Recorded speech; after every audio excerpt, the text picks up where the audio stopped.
Nitai Go Premanande, Hari Hari Bol. All glories to the assembled devotees. Hare Krishna. All glories to the assembled devotees. All glories to the assembled devotees. All glories to Sri Guru and Sri Gauranga. All glories to Srila Prabhupada. Namaste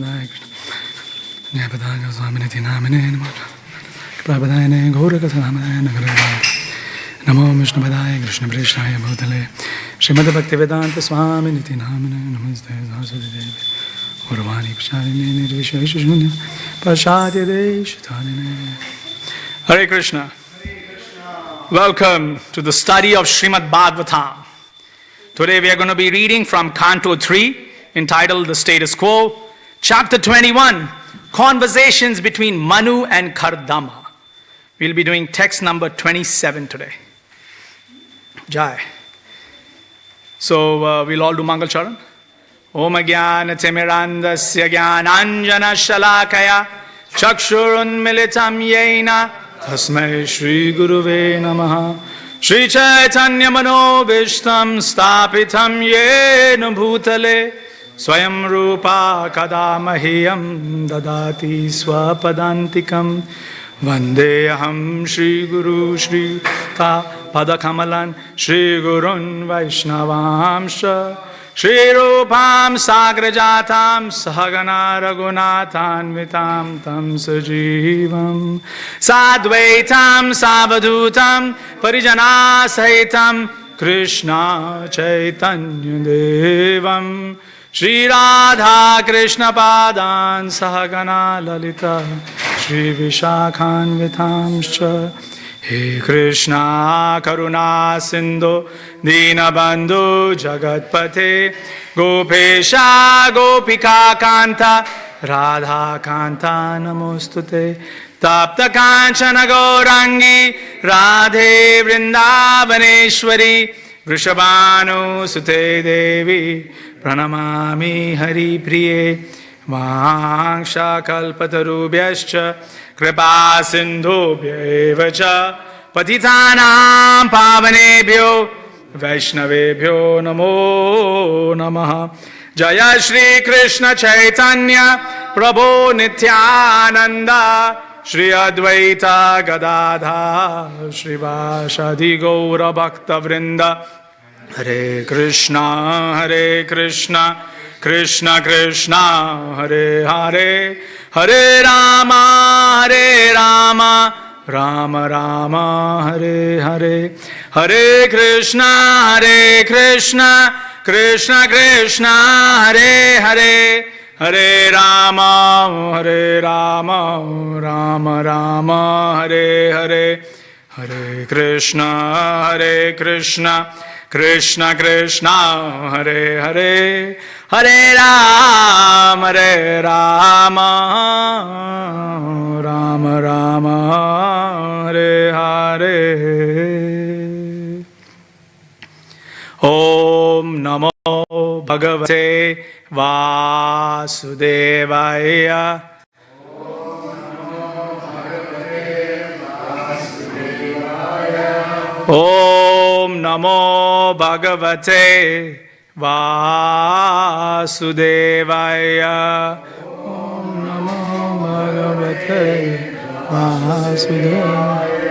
Om Namo Bhagavate Vasudevaya. Om Namo Bhagavate Vasudevaya.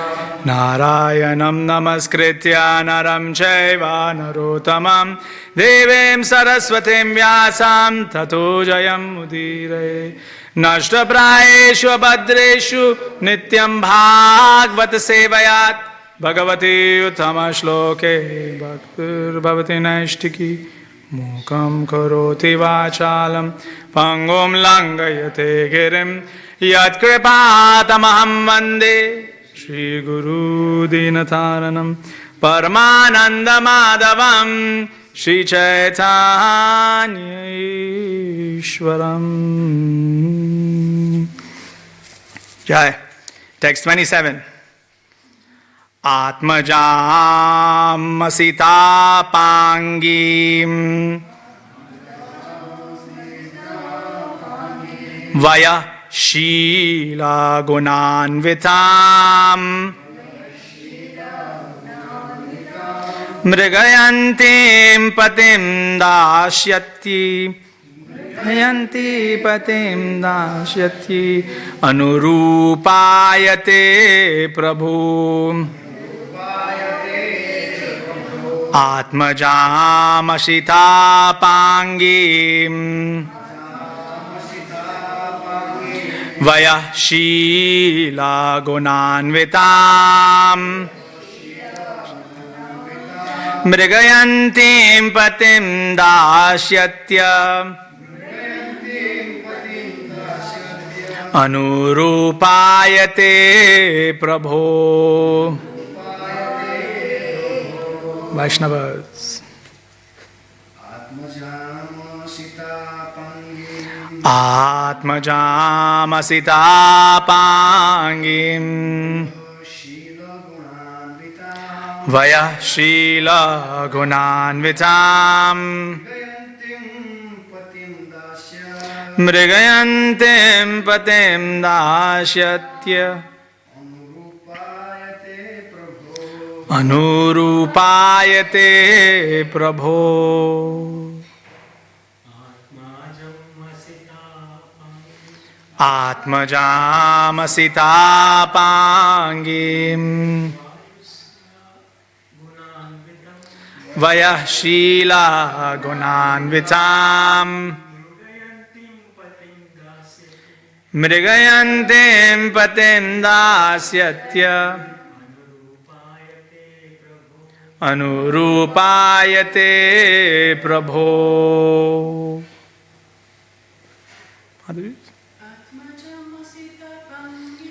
Atmajamasita Pangim Vaya Shila Gunanvitam Mrigayantim Patim Dasyatya Anurupayate Prabhu. Atmajamasita Pangim Vaya Shila Gunanvitam Mrigayantim Patim Dasyatya Anurupayate Prabhu. Word for word. Atmajam, his own daughter. Asita, black. Apangim, eyes. Vayaha, grown up age. Sheila, with character. Gunaha, with good qualities. Anvitam, endowed. Mrigayantim, searching for. Patim, a husband. Dasyati, he will give. Anurupaya, who are suitable. Te, unto you. Prabhu, my dear sir. Translation purport by His Divine Grace Abhay Charnarvind Bhaktivedanta Swami Srila Prabhupada ki jai. Translation. He has a grown-up daughter whose eyes are black. She is ready for marriage and she has good character and all good qualities. She is also searching for a good husband. My dear sir, her parents will come to see you who are exactly suitable for her, just to deliver their daughter as your wife. Purport. The selection of a good husband for a good girl was always entrusted to the parents. Here it is clearly stated that Manu and his wife were coming to see Kardama Muni to offer their daughter because the daughter was well qualified and the parents were searching out a similarly qualified man. This is the duty of parents. Girls are never thrown into the public street to search out their husband. For when girls are grown up and are searching after a boy, They forget to consider whether the boy they select is actually suitable for them, out of the urge of sex desire. A girl may accept anyone, but if the husband is chosen by the parents, they can consider who is to be selected and who is not. According to the Vedic system, therefore, the girl is given over to a suitable boy by the parents. She is never allowed to select her own husband independently. Sure. So we are in a very interesting scene in Srimad Bhagavatam. We have the Supreme Personality of Godhead, Krishna in the form of Vishnu. We have this sage Kardama Muni, and they are discussing matchmaking. Interesting, isn't it? Usually when we will see discussions of Krishna with his devotees, it's always about bhakti and about, but here it's about matchmaking. He says, okay, Kardama, I've got a girl for you. Very, very interesting conversation. So this shows you something very intriguing about our relationship with Krishna. Our relationship with Krishna is such that as we desire, Krishna reciprocates. Yam yam vapi smaram bhavam. Of course, that is talking about at the end of life. Right? That is talking about, at the end of life. But here we are talking about even in between. Whatever we are thinking, smarana. Whatever we are thinking, Krishna says, no worry, that same bhava I will present. So Krishna is very beautiful in that. He's very unique in the way he reciprocates. We will see this reciprocation scattered around Srimad Bhagavatam. When Dhruva Maharaj, he sees Krishna, he says, my dear Lord, I wasn't thinking much. Now that I see you, what's the point of asking anything material? Krishna says, no, you wanted something. You wanted something. I know you wanted something. Here it is. So Krishna reciprocates. He's very, very reciprocating. Right? Now, we see Narsimhadev as well, that, when Hiranyakashipu asks, in this pillar? He says, yes, Lord, in this pillar. Actually, he's everywhere. But yeah, in this pillar as well. Krishna reciprocates, yes, I'm in the pillar. Right?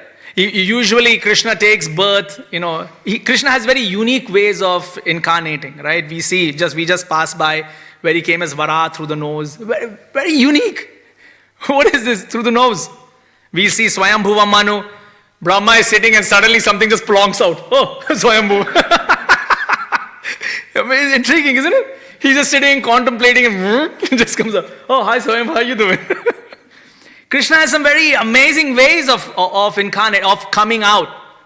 Right? And then, of course, Krishna coming out through a pillar. So it's amazing, isn't it? It's all these intriguing places that Krishna comes out from. And so the idea here is that, Krishna is everywhere. Yato yato yamita. Right? Yato yato yamita to narsimha. Everywhere.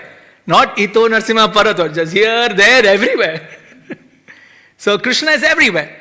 And so Krishna can come out from all these places. So here, Kardama Muni is sitting, he's meditating. Lord Vishnu comes in front of him. Usually a scientist may tell you and ask you, show me Krishna. And then you can be like, here. Here it is. Where? Here. This is Krishna. Now the person, but I want to see his eyes. Oh, but we are too small to see his eyes, right? Imagine there is an ant. Okay, ant is sitting here in my hand and he's telling me, I demand to see your eyes. How can you see my eyes? You're sitting right here. You can't see anything. You can barely see my finger. Forget the finger, you can barely see the tip of my finger. So this is, a scientist may come and say, I want to see Krishna. Where is he? I demand to meet him. Well, for that one has to see. So Kardama Muni, he has only meditated for 10,000 years, not much. Right? If they're living 100,000, right? 1/10 of his life. He sat down, he meditated. So you can ask a scientist, okay? Your living average is, 7 years practice. It'll happen. Srila Prabhupada said 12 years. If you practice, you can gain perfection.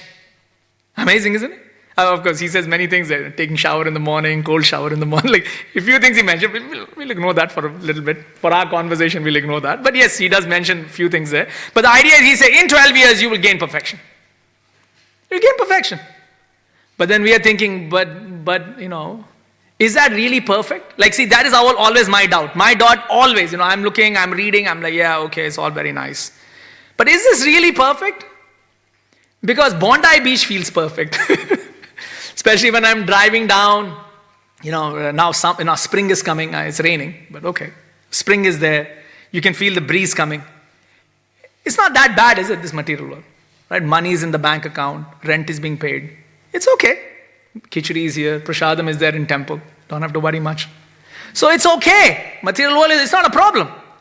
So is this really imperfect? Like, we struggle to come to that realization that this manifestation is imperfect. But the guys who are on top, the guys who have just come out, next to Brahma, Kardama, Swayambhuva, they know, no, this material world is terrible. But they're right at the top.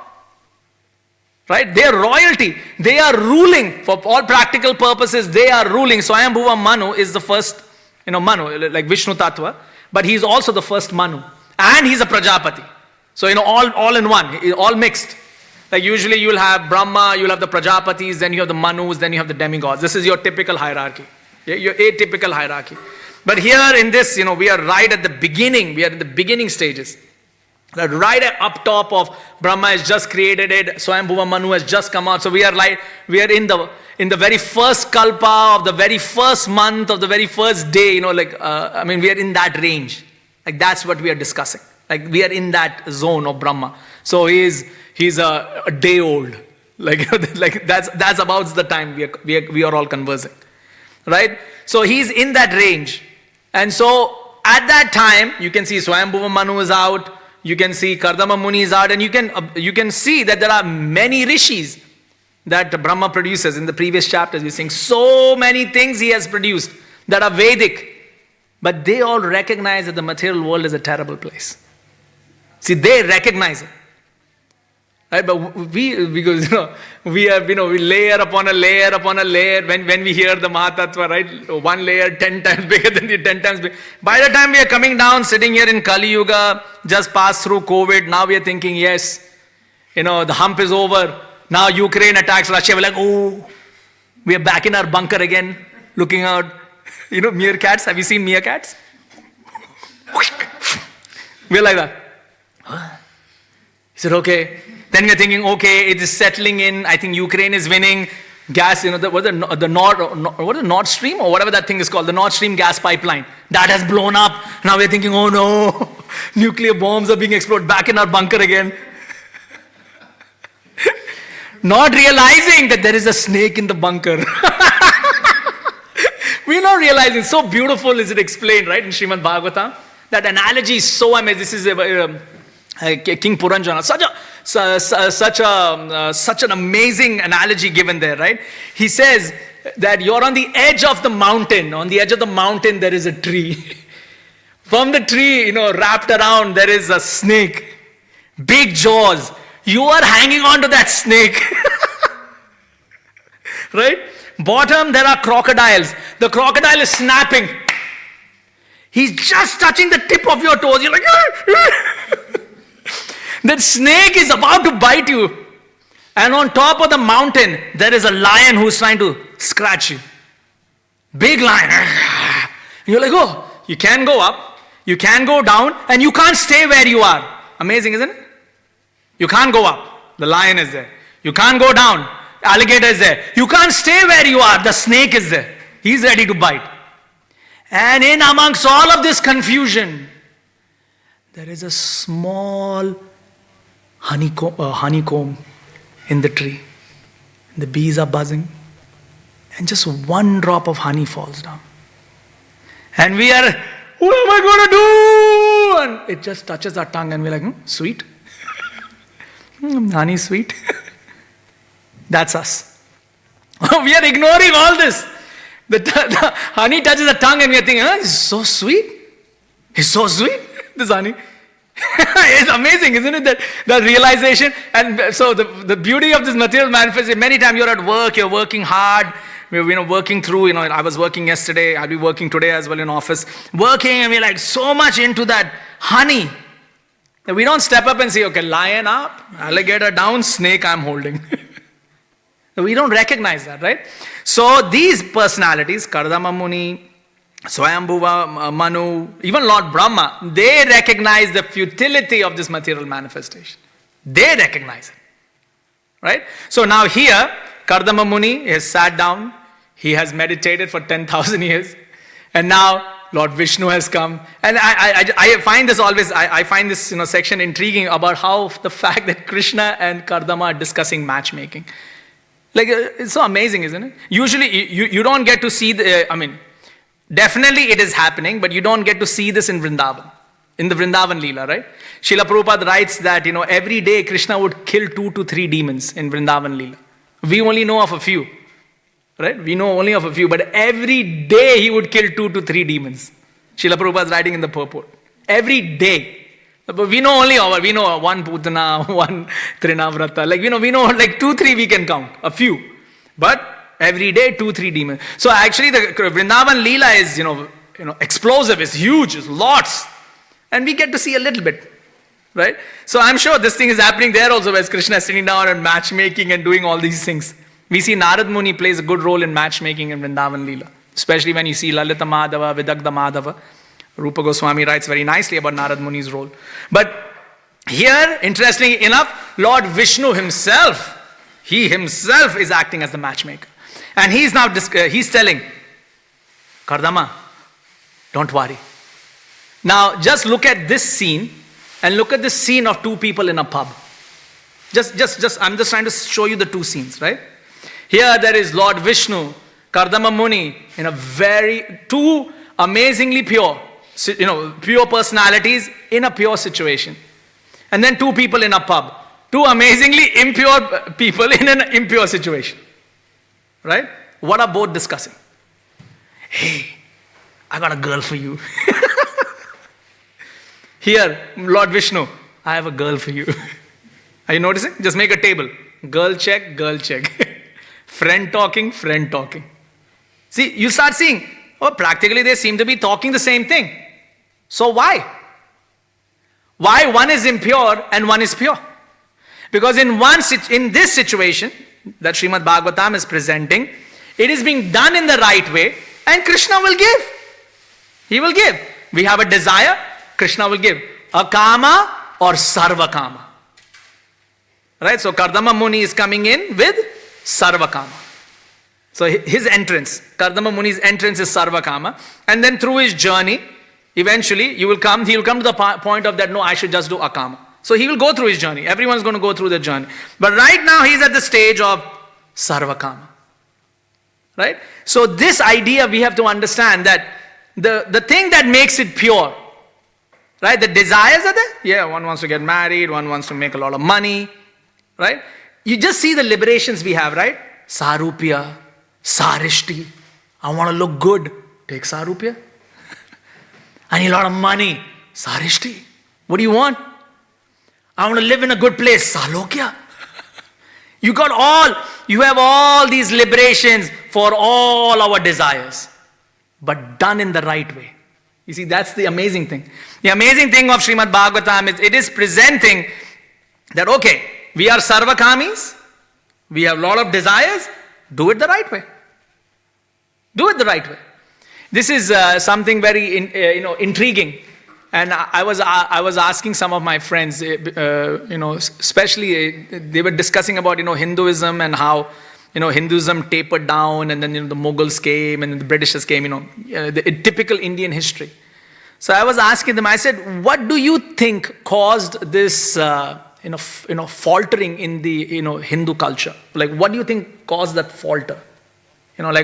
You had kings, you were ruling the world. How come we faltered to such a level? Like, there has to be a great fall down, right? A massive fall down for this to occur." So he was saying that, the kings were not together. But I'm like, yeah, but then even in Srimad Bhagavatam, we are seeing kings are fighting like anything. Isn't it? Jarasandha is coming with army after army after army. 17 times he's coming. They're fighting like anything. Like anything. So this appreciation we should have. All of us should have this appreciation that, okay, it's not about the fact that the kings were fighting. I'm saying, so that could not have been the reason for the falter. What do you think is the reason? So I was asking him, I'm like, what do you think it is? So he was thinking, and he's like, okay. He was saying, no, but maybe we didn't have the concept of, that being a nation, like a nation. I'm like, yeah, but that doesn't cause a fall down. I said, it's not like Europe was a nation. Was Europe a nation? No, it's a European culture. It's a culture. So no, it can't be that construct of, the border was not clearly defined, so that's what caused the issue. No, what actually caused the issue? So when you go to the beginning of Canto 1 of Srimad Bhagavatam, Srila Prabhupada writes, he says that once Shringi curses Parikshit. Once Shringi curses Parikshit, the downfall of the Brahmanas began. Right? So the idea here is, for the first time, a Brahmana did not recognize Krishna as the Supreme Personality of Godhead. See, this is the key catch point. A Brahmana did not recognize Krishna as being supreme. Not that the Brahmana is a devotee of Krishna. They are two different things. Not that the Brahmana is a devotee of Krishna, right? But you must recognize who is supreme. Okay, Krishna is supreme, but I pray to Lord Shiva. Like, what does Hiranyaksha, Hiranyakashipu, what is all that thing? Okay, Vishnu is supreme, we know this. So let us pray to Shiva. They get it. They're not dumb. They're not dumb. What is Bali Maharaj? I need to conquer Indra, Shukracharya. All right, you know what we need to do? We need to do a Vishnu puja. They know. They're not dumb. They get it. They know who's the controller.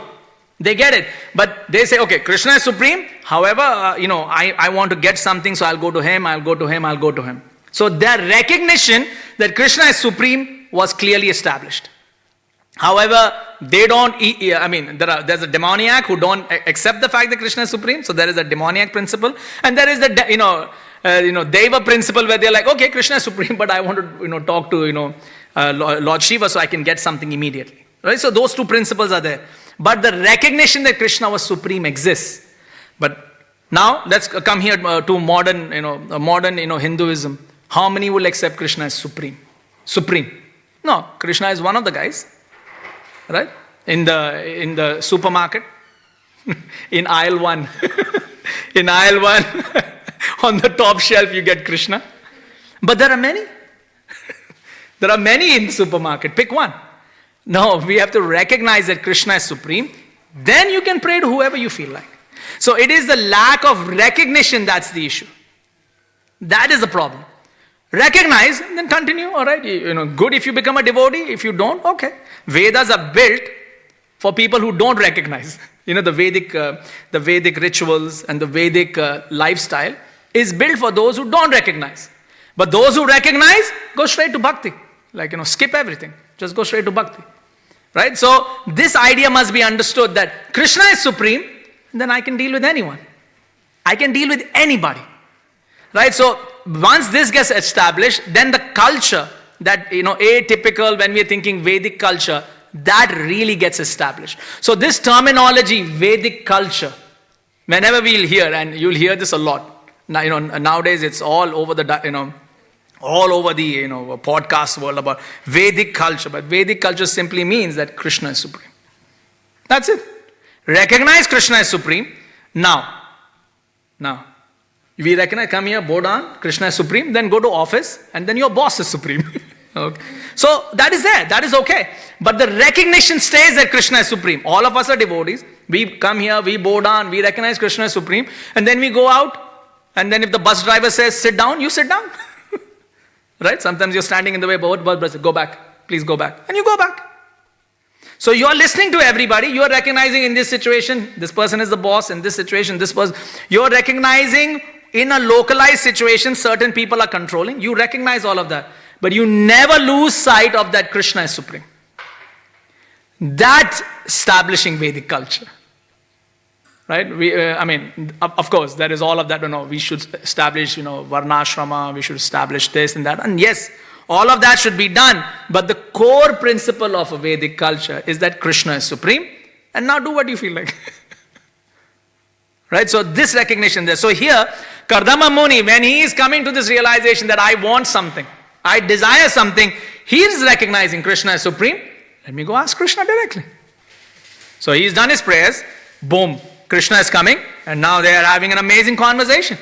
So, when you read this, you'll find the day after tomorrow, O Brahmana, that celebrated emperor who's expert in religious activities will come here with his queen. He will offer you his grown-up daughter. See, Krishna is laying down the scene. I've set it up for you. Right? Blind date. Krishna has done the blind date. He set it all up. This is Krishna consciousness. Clearly distinguished. You are getting what you desire, but in the right way. That is it. That's all that establishes Vedic culture. Very simple. Srila Prabhupada is talking very nicely here of the, according to the Vedic system.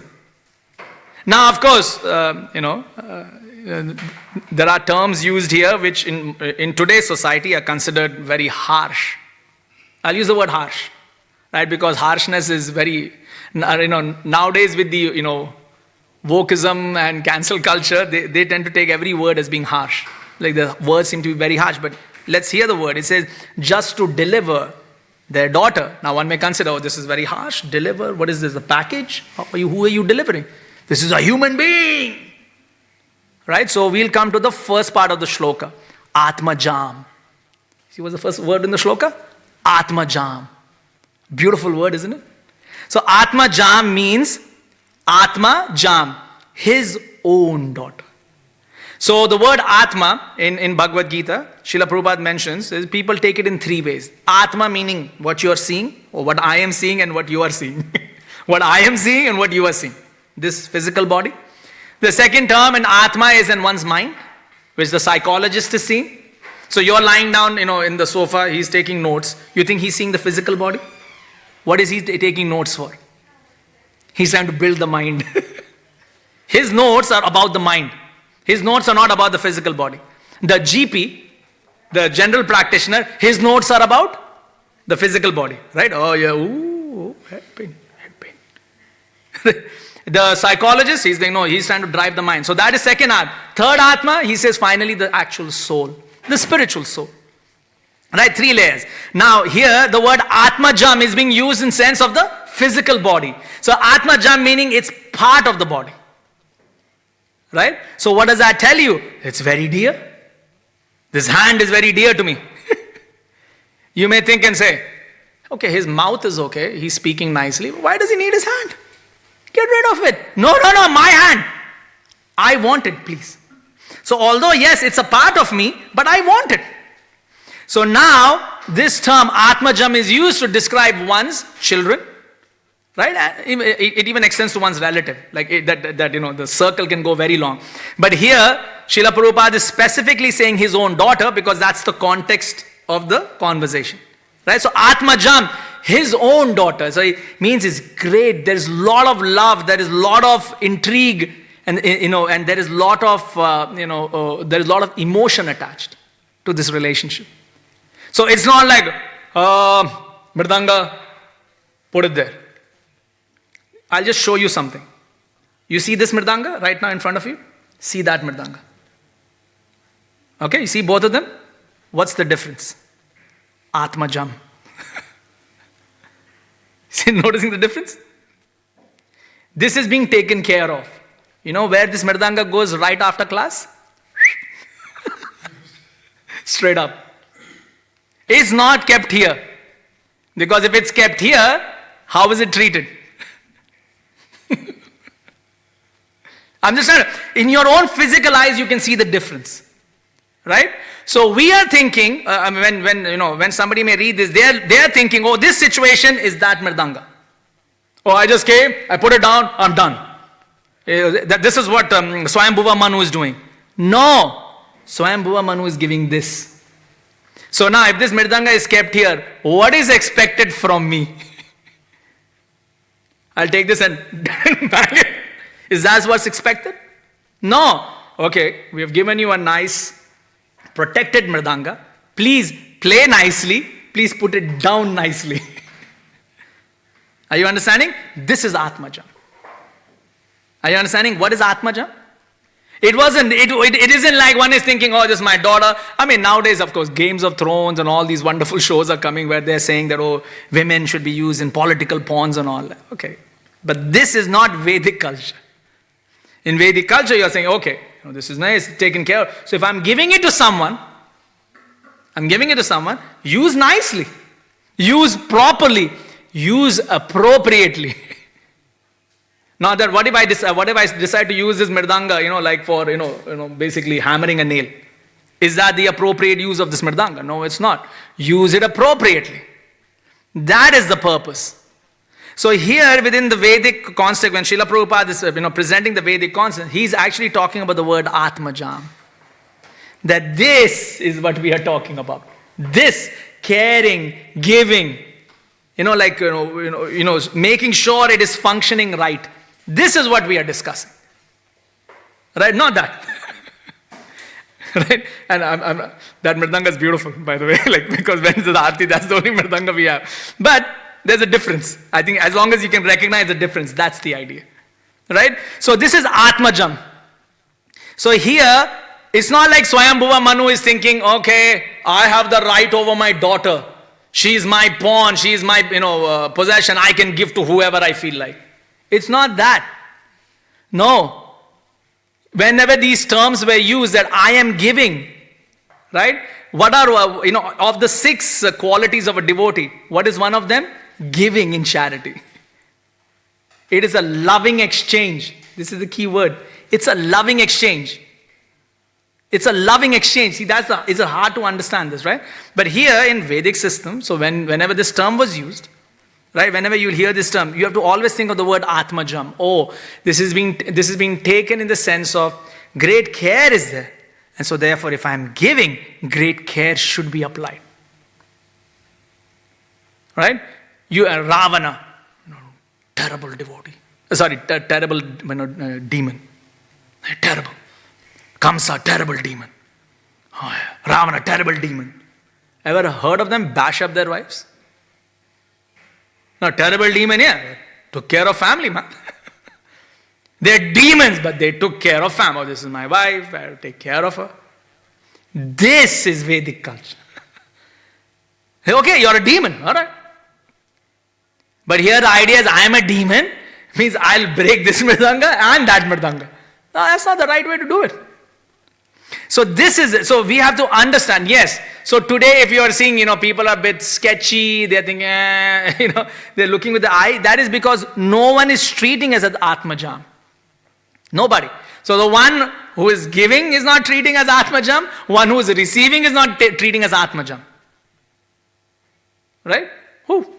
Do you know a typical situation is, sometimes someone is thinking, ever since I got married, my bad luck has started. Ever since. Okay, let's take that. So let's look at Pandavas. They get married to Draupadi. What happens? Why was Draupadi born? Everyone knows, right? Big sacrifice. Our friend King Drupada. He wants his revenge. She is purpose built. Keyword. She is purpose built for the destruction of the kings and the empires. Purpose built. Imagine here's a nuclear bomb. What's a nuclear bomb made for? I'm going to make a nuclear bomb so the kids can play with it. No! It is purpose built for destruction. Yes? You understand? How nicely is a nuclear bomb kept? Now one may say, I have a nuclear bomb, bad luck, look at so many sanctions. Iran has sanctions, Israel has sanctions. Whichever country has a nuclear bomb has sanctions. Yes? Yes? Everyone's thinking, oh, bad luck, bad luck. Is anyone giving up their nuclear bomb? Anybody? No? Why? Because they recognize it has a purpose. So, Draupadi marries the Pandavas. And after that, bad luck upon bad luck. Good things are also happening, but if you look at if you weigh out the bad with the good, a lot of bad has happened. So do you think Pandava is thinking, this person's unlucky? Or you think Draupadi is looking up and thinking, you're unlucky? Do you see that? Draupadi pointing and saying, you 5 are unlucky. The 5 are saying, no, well, you're unlucky. No, you are unlucky. Well, I'm in this forest. Why did I get into this forest? No. Okay, this is the situation. We'll deal with it. You see, Lord Ram and Sita, okay, got married. How many years were they? 13 years? About 13 years, right? They were married. After marriage, I think about 30, I don't remember the exact time. Within 13 years, they were in the palace and then exile, immediate.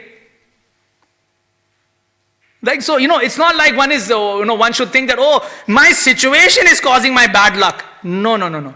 I'm causing my bad luck. I am the owner of my vikarmas. I am the owner of it. No, not him. Yes, you may be the via media. Prabhu comes and slaps me. You may be the via media, but that's all you are, the via media. That's it. It's my bad luck. Right?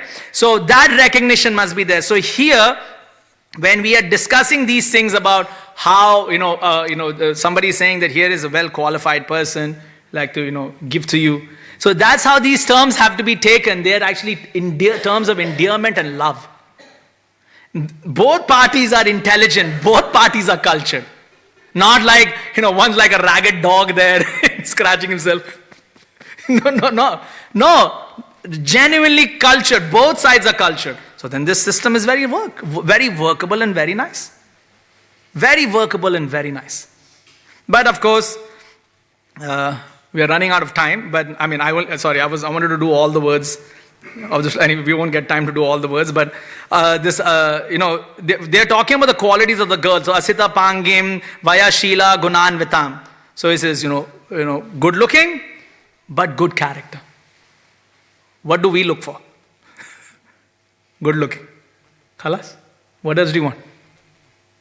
What is that? Good character? What is that? What's good character? You mean which font? Which font character are you talking about? No, not that font character. Not your word font character. We are talking about human character. That is what we are discussing. So, Gunan Vitam. Right? Good character. So, okay, this personality has very good character. Because this personality has very good character, this is suitable. This situation is suitable. Because if you don't have good character, it is hard to stay with people of good character. How many of us would be, imagine you got invited to the royal palace. Now she's, long live the king. What's his name? King Charles. Sorry, I forgot his name. King Charles. Now he's the royal, right?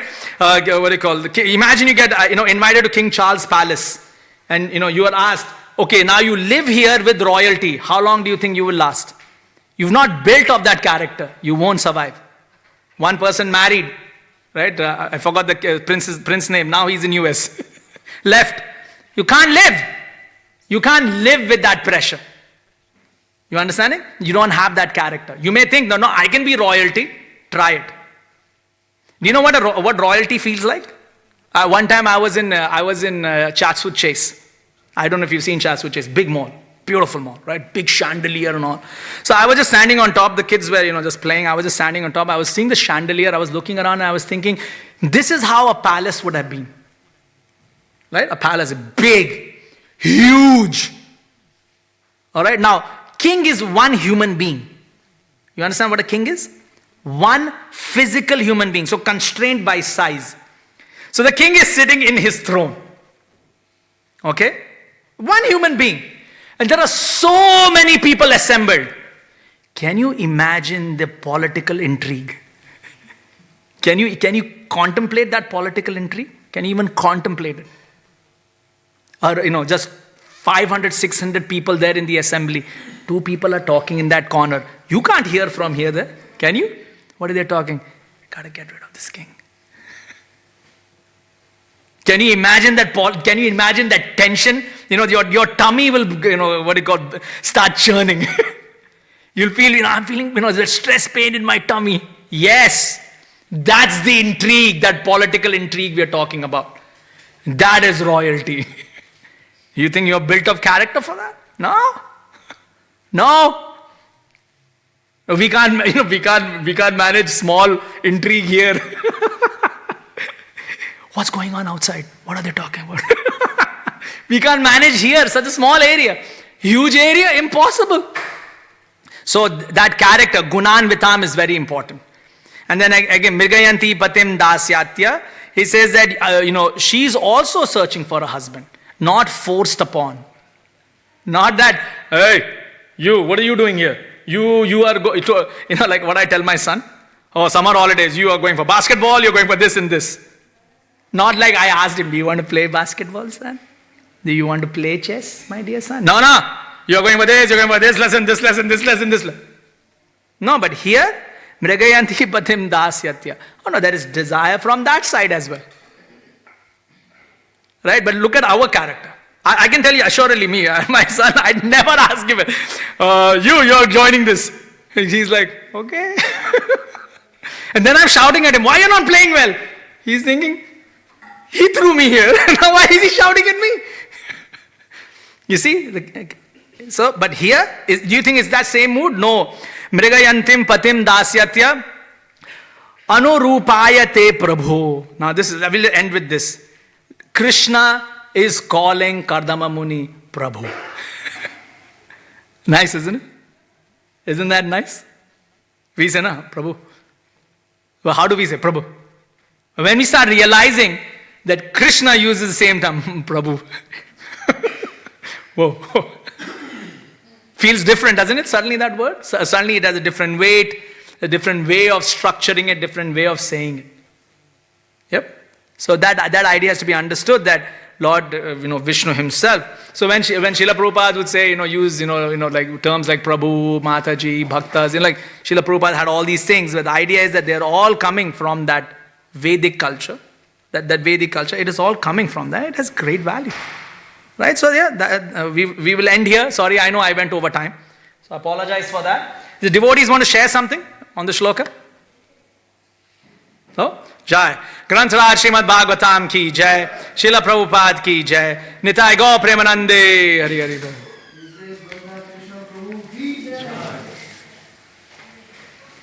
Jai. No.